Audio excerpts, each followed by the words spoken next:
இன்றைய தினப்பலன் தேதி 15/5/2024 புதன்கிழமை குரோதி ஆண்டு வைகாசி மாதம் 2ஆம் நாள்.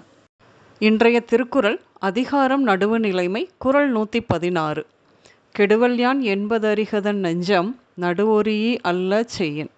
தன்னெஞ்சம் நடுவுநிலை நீங்கி தவறு செய்ய நினைக்குமாயின் நான் கெடப்போகிறேன் என்று ஒருவன் அறிய வேண்டும். இன்று வெளிநாடு போக யோசனை ஏற்படும். அப்பாவிடமிருந்து அசையா சொத்து வர வாய்ப்பு உண்டு.